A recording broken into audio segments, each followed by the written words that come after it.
Hello, this is class 15. There will be 10 stories presented here today. I will break in between each stories so that you can pause and listen to the story if you like again. I suggest that you find a partner and that you work through the stories one at a time. Next week will be final test and we'll take it from there. Let's begin with I have a friend. I have a friend. My friend's name is Eiko Nishimura. And Eiko and I, we live in the same apartment. I live on the 10th floor. Eiko lives on the 7th floor. And we go to the same school, but Eiko is 1 year older than me. And every day we walk together with our friends, and we always meet in the lobby. In the morning, I get up and get on the elevator and take it down to the 7th floor and pick up Eiko. Eiko gets on the elevator and she gives me a cookie. She always brings 2 cookies, one for her, one for me. Eiko loves vanilla cookies. And that first cookie we must eat very quickly because we have to finish it before we reach the lobby. Our friends are waiting in the lobby and we don't have cookies for them.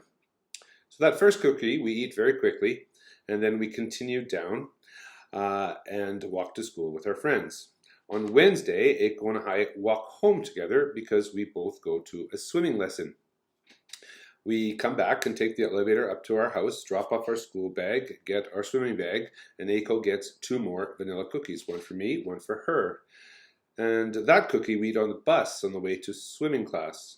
After swimming, when we come home, Eiko and I return to her apartment, take the elevator to the 7th floor, and Eiko gets her homework, and we go back up to the 10th floor with 2 more cookies, one for me, one for her. And we sit down in my apartment and do our homework and eat vanilla cookies. Finished. That's story 1. Story 2. Okay, this spring vacation, I took 2 trips. The first trip, I went with my mother and my sister to Tokyo Disneyland. We took the train, the bullet train from Kanazawa to Tokyo Station. And we spent 2 nights and 3 days in a beautiful hotel in Shiba Prefecture, very close to Tokyo. In the morning, we could get up and we'd walk to the park. Every day for 3 days, we went to Tokyo Disneyland. I had a good time. I got to ride on all the rides, and I met many of the characters. I met Goofy and I met Donald Duck, but unfortunately I did not meet Mickey Mouse because the line to go to his house was very long, and I didn't want to wait. Tomorrow is my second trip for a spring vacation. Tomorrow, my father and I are going down to Osaka. My father loves baseball, particularly high school baseball, and we're going down to Koshien Stadium tomorrow to watch a baseball game. We're going to spend 1 night in a hotel, and that night we're going out for dinner to eat okonomiyaki. My father told me that Osaka is very famous for okonomiyaki. And the next day we get up, we leave the hotel and we go back to Koshien Stadium to watch another baseball game. And after that, we're going to return home to Fukui. Finished. That was story number 3. Story number 2. This is the pause I talked about. It gives me a chance to have a cup of coffee. Story number 3. Mina. Mina goes to elementary school, and every day she walks to school with her friends.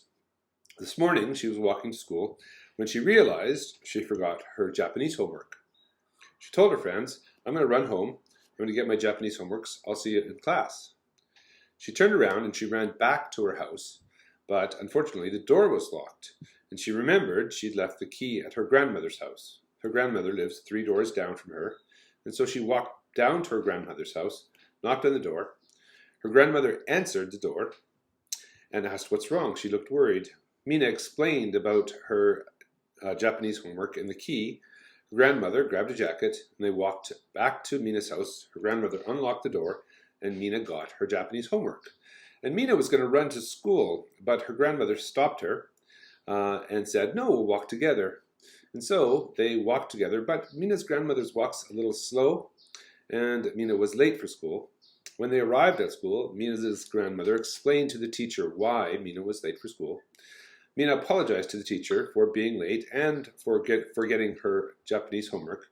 She said thank you to her grandmother, and she walked to the classroom, sat down, and began to study. Finished.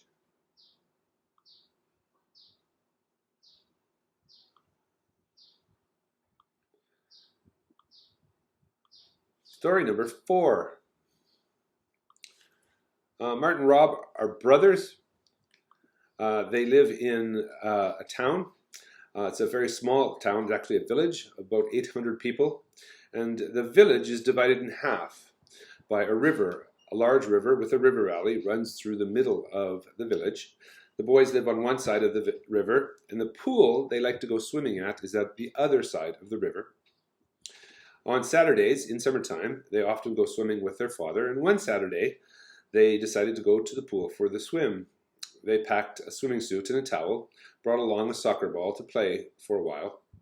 They set out on their bicycles, their father and the 2 boys, and they stopped in a park for a while to play soccer. They continued on their trip until they arrived at the top of the River Valley Hill. And Robert, the older brother, said, "Watch this." He pushed off very quickly. He went down the River Valley bicycle path, over a bridge, and up the other side of the hill. And he didn't stop until he reached the opposite side of the river valley. His younger brother Martin said, "I can do that."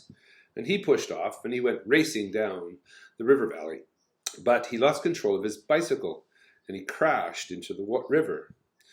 Both Robert and their father were very concerned about Martin, and they quickly came down to the river. But by the time they arrived there, Martin was walking out of the water, and he wasn't hurt, which is very fortunate. But his bicycle was still stuck in the river valley. Their father swam out into the river to try and pull it out, but the water was very deep, and the bicycle was stuck in the mud, and he couldn't pull it out. In the end, what they did was they found a lifebuoy, and they used the rope from the lifebuoy. Their father swam down, tied the rope to the back of Martin's tire, and together the 3 of them were able to pull the bicycle out of the water. After that, since they were wet, they decided to swim in the river that day. The water was very cold, but it was a warm day and they had a good swim. After they finished swimming, they returned home, changed their clothes, and went and had ice cream. And then their father took them to a home center and bought them bicycle helmets. Finished. Put that away.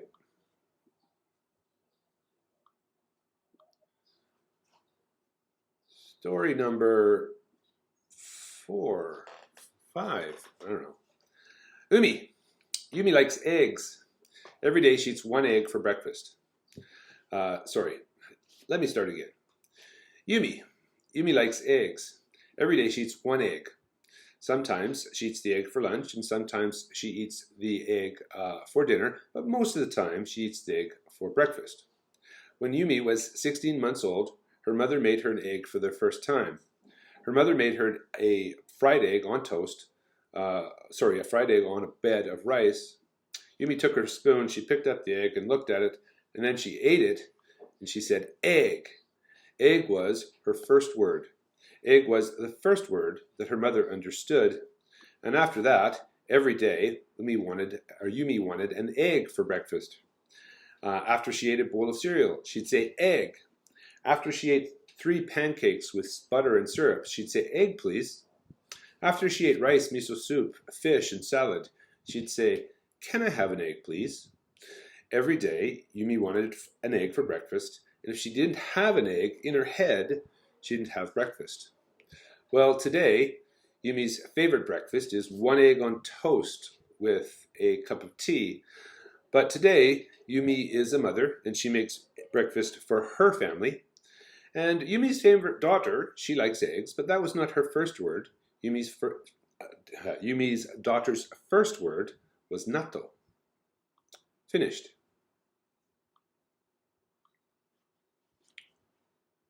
Next, Asahi.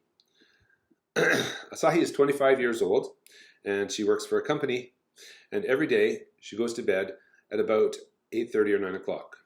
The reason she goes to bed so early is because she likes to get up very early in the morning. Every morning, Asahi gets up at about 4:30 or 4 o'clock in the morning. She likes this time of day because it's very quiet. She can relax, read a book, and enjoy some time before going to work. And during the winter, she spent most of the mornings at home because it was cold and difficult to go out. But when spring started, she started to go out and enjoy the change in season, enjoy the warmer air, and she found the perfect place to do this. In the Fukui Prefectural Library, there's a gazebo, and it has a roof, but there are no walls, and it's in the middle of a large park. The grounds of the library are very big, and in the morning, there's no one there. So Asahi could go to the gazebo, sit down, have a place to sit outside, enjoy the beautiful grass and park, and have a wonderful morning. Well, one morning she was reading and she noticed that a family of tanuki had made their home in the grounds of the library for winter. And during the winter, the tanuki are not very active. They spend most of the time sleeping. But with the spring, the tanuki become more active and begin to look for food. And this family really needed to find food because they had 3 babies to take care of. So the next morning, before Asahi went to the park, she stopped at a convenience store and picked up some fruits and nuts. And she placed the fruits and nuts a few meters away from the entrance to the tanuki's house. She walked over to the gazebo and began to read her book. After about half an hour or so, Asahi looked over and she saw the tanuki babies had come out of the house and were enjoying a very delicious breakfast, compliments of Asahi.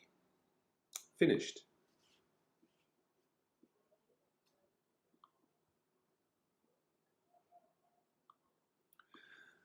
There are 3 stories left, so that must have been number 7. Hi, next one. My grandmother has a piano. She keeps the piano in her living room between 2 large windows.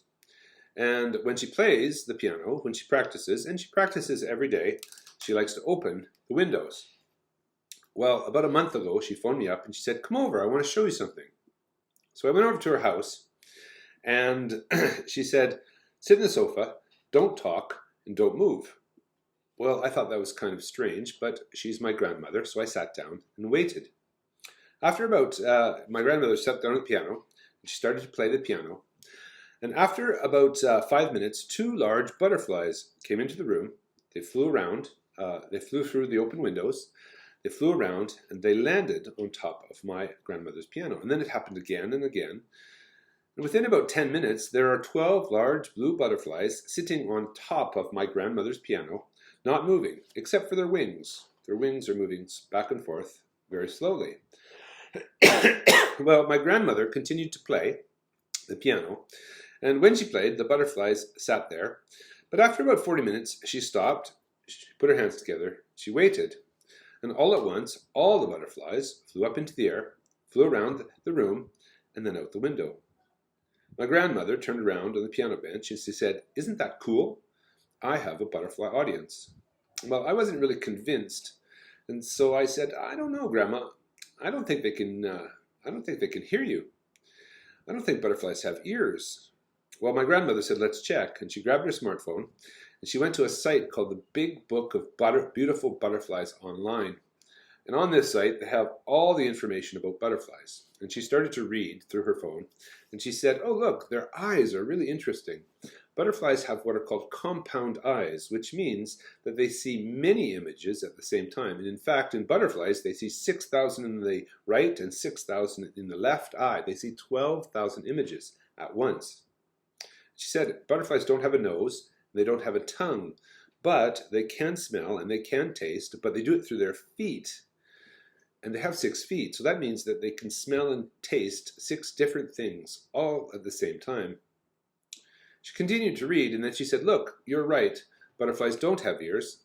I said, "See, Grandma, they can't hear you." But she read a bit further, and she said, "Well, actually, no, they can hear. Butterflies can hear, but they don't hear the way people do. They don't hear sound, they feel it, and they feel it through their wings." And so my grandmother thinks that the butterflies, when they're moving their wings slowly back and forth, they're actually listening to her music. So it seems that my grandmother is correct. She does have a butterfly audience. Finished.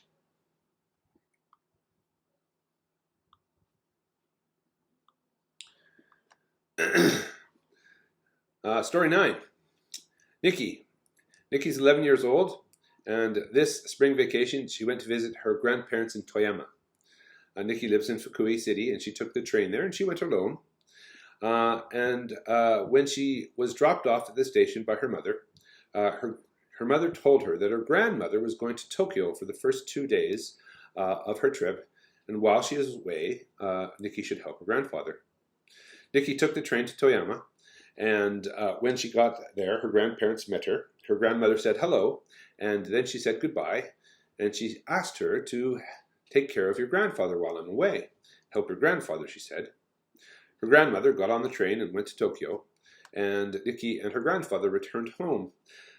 The next morning, Nikki woke up early, and she began to help her grandfather. She put out the morning newspaper on the table, and she made a very nice traditional breakfast of rice, miso soup, and grilled fish. She cleaned up the kitchen, and since her grandfather was not awake, she took the dog for a walk. When she returned, her grandfather was sitting at the breakfast table, eating breakfast. He said, "Thank you, that was very delicious. It's nice to have some relaxed time in the morning." The next day, Nikki got up again early, and she did it again. She made the same breakfast, a different fish and a different tsukemono, but essentially the same breakfast. And she cleaned up. This time she did a little laundry, washed her grandfather's socks and underwear, and then she took the dog for a walk. When she returned, her grandfather was again sitting at the table, and he said, "Thank you, it's very nice to rest in the morning." That afternoon, Nikki and her grandfather drove into Toyama, and they picked up her grandmother. The next morning, Nikki did not get up early in the morning. She slept in late. And when she finally did came down, she sat down at the kitchen table, and her grandfather placed 2 blueberry waffles in front of her with strawberries and whipped cream. He said, "Enjoy your breakfast. I'm going to take the dog for a walk." Finished. So I have 2 more. So obviously my count was wrong. This is number 9, Sanako. Sanako has a bicycle. It's a white Mama Charlie with a black seat, and Sanako likes to ride her bike to school every day. Even if it rains, she still rides her bike, but her mother says you shouldn't. You should ride the train to school on rainy days. But Sanako does not like the train. It's slower, it's very crowded, and she has to pay to ride the train. So Sanako rides to school with an umbrella, even though it's against the school's rules. At school, Sanako always locks her bicycle because the teachers check to see if bicycles are locked, and if they're not locked, then the students get in trouble. But at home, Sanako never locked her bicycle. Her mother said, "You should really lock it, it's going to get stolen." But she didn't, and one morning when she came out, unfortunately, her bicycle was stolen. A thief had come in the middle of the night and taken her bicycle. That morning, Sanako was late for school because she had to go by train. And for the next week, every day, she had to take the train. She had to get up early and walk to the station. She had to stand on the train because it was very crowded. And it took longer to get to school. And she had to pay money.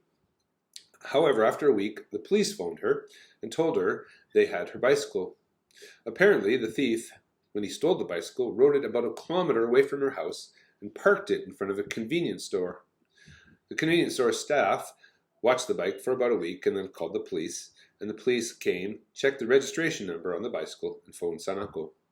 And now, when Sanako comes home after school, the first thing she does before she goes into the house is lock her bicycle. That was story 9. And the last story for this semester until the final exam, which, by the way, I hope to do live next week, is my grandmother has 3 children. My grandmother has 3 children. My uncle, my aunt, and my mother, and we all live in the same city. And one Saturday, I decided to visit them all. I got up in the morning before breakfast and went to my grandmother's house. My grandmother was outside working on a birdhouse. She loves birds. And my grandmother lives alone because my grandfather passed away many years ago. She was painting the birdhouse when I came up, and I was hungry. And I said, "Grandma, do you have anything to eat?" And she said, "Sure, I'll get you something." And she handed me the paintbrush and said, "Why don't you finish painting the birdhouse, and I'll get you something to eat." Uh, she brought me an apple, and by the time I finished eating the apple, the paint on the birdhouse had dried. My grandmother got a very large ladder. I climbed up the ladder to the top of a tree and attached the birdhouse to the tree. And when we were done, I told her, well, I'm going over to visit my uncle. I'll see you later.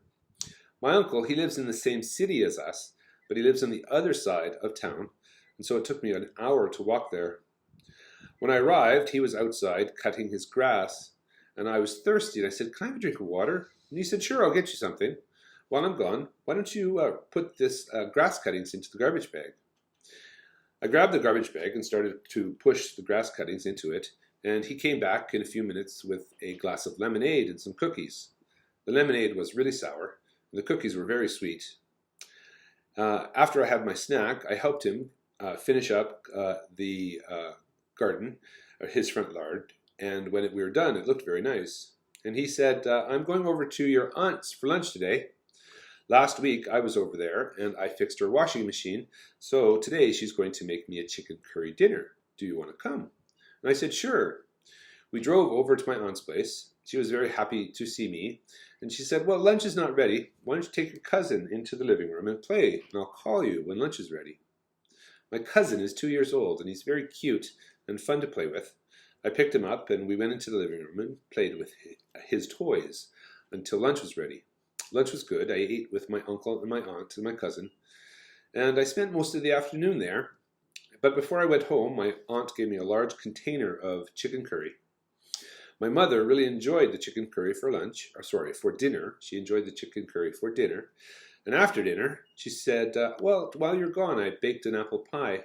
Let's have a piece and go watch a movie. Pie was really good. And then my mother and I, we walked upstairs and we enjoyed the movie. So that is 10 stories for class 15, the last class. Hopefully the last online class that we ever have to do. I will be in touch about the final exam. Please find a partner and work through the stories one by one. Enjoy your day. Bye-bye.